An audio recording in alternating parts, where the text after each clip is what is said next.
Good morning, good evening, and good night, everybody. My name is Sarah, and I own a bookshelf now. That was last week's video. I'm sorry. We're gonna move on to that point. I'm so excited. I didn't turn on the fairy lights. Look, guys, I own a bookshelf. In this week's video, we're gonna try to move past the fact that I am now a professional booktuber, and we're gonna move on to what I read last month. Now, June being Pride Month, I do want to focus all of this month on LGBTQIA+ books, but I do want to do a wrap-up for last month. So, that being said, let's dive on in. Now, technically, this does include stuff I read 2 months ago that was just not included in the Owls wrap-up because they were not part of the Owls. So, I'm going to throw in a couple books in there, and then we move on to the actual stuff that I read. So, with that being said, let's dive on in.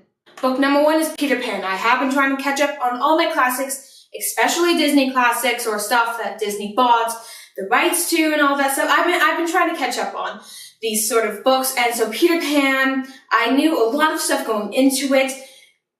I feel like a lot of that stuff I knew was kind of wrong. It was like all these stories about how horrible Peter was and like how weird the Lost Boys system is, especially compared to Disney, because the whole like, oh yeah, Peter murders the Lost Boys. I'm like, this book is way different than the internet would have you believe, and I love it so much. And of course, classics I have a lot harder time judging than I do more modern books, but I did give this book 5 stars because of it was generally enjoyable, and it was not what I was expecting, but I really liked how it turned out. Book number 2 is Wizard of Oz. Now, while reading this, I found out that Wizard of Oz is actually part of like a 15-book series, which why am I just learning about this? It's so confusing to me. I don't even know what the rest of the series would even be about, but it was good, it was enjoyable, it was surprisingly close to the movie, so a couple things were switched around, a few details here and there. Again, enjoyable, but overall I did give this book 4 stars. It had this whole introduction, like before the book starts, like, oh yeah, stories and like children these days are growing up with morals and life lessons, and the author wanted to create a book that didn't have that. I think he might have failed at that front because there definitely was a moral story to this. You don't have to look too hard for it, but it was very simple. So I kind of knocked it down a point because they had a whole page saying, I just want this to be a children's fairy tale. I don't want this to be a life lesson. I feel like there was a life lesson in there. Next book I read was Blue Exorcist Volume 2. I talked about this a little bit before. Trying to catch up on my Blue Exorcist stuff. I had volumes 1, 4, and 5 for Christmas. Like, someone gave that to me as a gift. I kind of wanted to get, like, at least 2 and 3 to, like, complete the first 5. I really like Blue Exorcist, but I really only know the anime. I know that the manga has stuff in it that was left out. So that's why I really like collecting the volumes, especially because I love the series so much, and I want to see the character development that was left out of the story. I don't rate mangas, so it was good. I like the series. I highly recommend it. The next book I did kind of talk about in my Owls, and that is Percy Jackson and the Battle of the Labyrinth. I love Percy Jackson, 5 stars. I think this might have been one of my favorite ones of that series. I am almost done with like the Hero of the Olympus series. Like I have 2 more books to go, and I'm hoping to finish at least one of them within this week. Actually, I hopefully I would have finished it by the time this video goes up. But I love this series so much. I can't believe it was left out of my childhood. So yeah, 5 stars. Next up, I read The Demigods Files, another Percy Jackson book. This kind of is a short collection of stories. Don't rate these. It was enjoyable. Moving on. Moving on to May now, I read The Last Olympian. I love this book so much. It was such a, 5 books leading up to this final moment, and it was so cool, and I loved it, and it was like everything I was expecting it to be, and I really normally don't like last books in this series, but this was just so enjoyable, 5 stars. Next, I read the graphic novel edition of The Red Pyramid, which is the first book in the Kane Chronicles. I wanted to read the little collection, the stories that put Percy Jackson and Kane Chronicles into the same universe, officially, the characters meet. I wanted to read that book, only I realized halfway through that book that you have to finish the Hero of the Olympus series. So I put that off, but before I realized that, I wanted to reread The Red Pyramid because I wanted to refresh my mind on the characters and the world that was in that story. That story really got me into mythology in general because, again, I didn't read Percy Jackson growing up, so I didn't have the same, understanding of the characters. So I read the original Red Pyramid back in middle school, and I needed to refresh my mind if I was going to read the crossover story. I didn't like the art style though. The story was there, but it was so condensed, and I felt like you missed so much of what the characters were and how everything ties together in the world. And again, the art style was not good. I really didn't like it. So I don't rate graphic novels, but it's not high in my opinion, you guys. Next up, Blue Exorcist Volume 3. Again, I don't rate it. This had all the same stuff that was featured in the anime. There was no extra content that I missed out on. It was enjoyable seeing the characters again, but I wasn't revelated by any information that we got, which is really what made the other volumes so unique to me, because there was new information that wasn't in this one. But I mean, it had a very pretty cover. Then I finally went back to a book that I had more or less DNF'd a really long time ago. And I remembered the book, and I was looking at my DNF pile, the stuff I kind of want to get rid of at some point back when I was in California. And I saw it, and I'm like, it has an interesting enough concept. I kind of want to go back to it. And it's a very quick read. It was so easy. But I found the audiobook narrated by Neil Gaiman up on YouTube, chapter by chapter.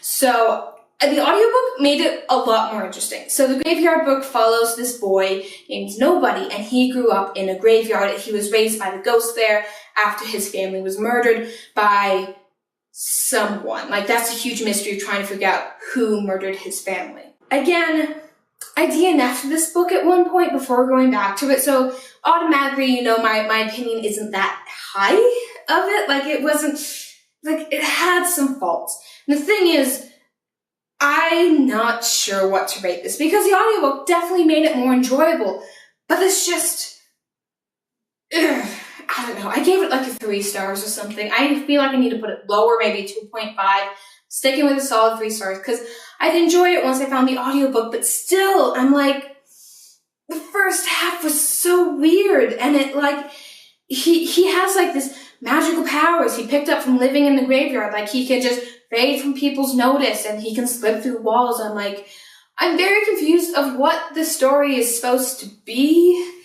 but I mean, I don't know. I don't really read much of Neil Gaiman's work, so I just kind of went along with it. And then we get to the next series I was reading, The Lost Heroes, book 1 of the Heroes of the Olympians. Heroes of the Olympian? Heroes of the Olympic. Book 1 of the Heroes of the Olympic series. What have I been saying? I don't even know. But I don't know how I feel about this, because this was the first Percy Jackson book that didn't feature Percy Jackson in it. This book had Percy Jackson going missing and some guy named Jason showing up in his place. I don't like Jason. He's the hero blonde type, off to save the day, knight in shining armor. I hate those characters. I really do. And sure, Leo was in this book, and I love Leo's character, and he's so fascinating, especially going into later books. But, I mean, every time they bring up a female character, I feel like all the female characters have, been taken down a notch in this series. All the books in this series I have read so far, there is just, I feel like the female characters are not being treated with the respect that they had in the first series. It's really bringing down my enjoyment, but it's still an amazing book, and I still love how the story is being structured, but I can't get over the fact that I'm hey, you have these epic female warriors who can kill whatever they want, and you're just shoving them off to the side, and it's not cool, bro. I mean, I gave it a 4.5 stars because I still loved it. It just, I can't deny the fact that a couple of characters were being treated very badly in the writing style. The next book I got was another manga, and guys, let me just say, I finally got around to going to my new library because, new location, but it's so big and it's so amazing, and they have a manga section, and they're sitting on the little setup. What are they called? Shelves. They're called shelves. Oh my God. And there, sitting on the shelf, was Volume 4 of Kaito Hitman Reborn. Let me just say, finding volumes of Kaito Hitman Reborn, or just Reborn, is so incredibly difficult because it's such an old series that never really got popular. So I've really only ever been able to find Volume 3 on Amazon. I don't know what happened. I think I left that at my dad's house, honestly, because it wasn't back at my mom's house. But I found volume 4 just sitting on the bookshelf in my new library. And you know I read it, and you know I enjoyed it. KHR, or Reborn, again, it follows the story of the civilian who suddenly is told he is the only living heir to the most powerful mafia family in Italy. And he has no idea what he's gonna do about that. So the family sends over the world's greatest hitman to train him. Chaos ensues. And I love it so much because this volume specifically was centered around the family aspect. Like, Suna, the civilian turned mafia boss, is suddenly having to be forced to find people in his civilian community that would, like, work as his guardians, as people in the mafia. And he suddenly realizes that maybe, like, that friend he knew who was really good at baseball is actually, like, the most skilled assassin who has never been trained. And, like, this baby who shows up to kill the world's greatest hitman has a time-traveling device that can switch him in the place with, like, a 10 years older self. And, like, that is, like, amazing. So this story is so chaotic and wonderful. And it's just, I love it. And I finally found volume 4 and I read it. Again, it's manga. I didn't rate it, but all my heart, I do highly recommend this series. The next book I read was The Son of Neptune. Okay, so this is slightly lower on my rating than, like, okay, I don't want to say lower. Hero of the Olympus series really is struggling for me. Like, it's still great and wonderful. It's just not as good as the original Percy Jackson series. And, like, before I'm like, oh yeah, I'm struggling finding faults in this. And in this series, I'm struggling to ignore that one singular fault. And this time, it's literally just the setting. I don't like Camp Jupiter. I don't like the structure. I don't like the way it works. I'm very much, against structure. I don't like really rigid, like, oh, we need to have a council meeting to decide on this quest. Like, no. Ares himself came down and it's like, this is what you're gonna do. And I still need to hold a meeting about it. Like, no. If, like, the guy you revere is telling you, yeah, go and do this, then you go and do that, okay? I was missing Camp Half-Blood, and Camp Jupiter was not holding a candle for me. So, I mean, it was still enjoyable. It was still like 4.55 stars, but Camp Jupiter, not a fan. And the last book I read was The Mark of Athena. Now, okay, how do I talk about this? It was rushed, I guess. Again, enjoyable, loved it. But what they were doing with Annabeth's storyline, they were talking about how, oh, no child of Athena has survived this. It's literally like a 2-stage quest. You go point 1 and point 2. And apparently everyone before her died at point 1. Like, make it a little more complicated, okay? I felt like we just weren't getting the story of Annabeth that we needed to get, but I don't know. Again, this book really was the one that made me realize that the females in the series not getting the respect they deserve. And that's really souring my taste. It was lovely. It was adorable. I love the character dynamic, especially with Leo. But still, like Annabeth, like they could have done so much more with her character and story, and they just didn't, and it bothers me. Again, 4.55 stars. This might be a 4. I don't know. It was so much potential, and it's like, oh yeah, we're gonna like throw her on our own. Part 1.2. Oh, you're done now. Guys, that's not how this works, okay? Okay, we need to, like, fix this. Like, if I ever do that, like, reread, rewrite, burn, or whatever, this whole series would be a rewrite. Like, I'm just gonna add more detail and more work towards the female characters. That's just what I need. I still have 2 more books to go. I'm probably gonna finish them within the next week or 2, but still, I'm like, guys, there's so much potential. I almost forgot about this book. I'm so glad I did it because I need to talk about this next week's video, and that is Wilder Girls. This is an arc that my friend lent me, and I totally forgot to give it back to her. I thought I did, and then I was unpacking for the storm. I found it, and so I texted her. She's coming back here in like a month or so, so she let me actually read it, and I'm so glad I did because again, I need to talk about this in next week's video. This book follows the story of this school that was on this island, and something happened to this school where essentially like a disease came and like it changed them and it killed a lot of them. And the people who are left aren't entirely human anymore. This book has LGBT rep. It's supposed to be like this horror novel about them trying to survive on this island when the government isn't sending them enough food or water, and so it's like everything there is toxic and dangerous. This is supposed to be horror. I did not find this book even remotely scary or eerie, or maybe it's just because of the fact that like I grew up reading so many horror novels. This doesn't do it for me. It's just like, oh yeah, they're stuck on this island and they may or may not die. Whoop-de-doo. Just like, it wasn't horror, I guess. I mean, some people might find it eerie, but I don't think it met the criteria that I set in my mind to be horror. And it was also supposed to have really big LGBT rep because it's just a school full of girls.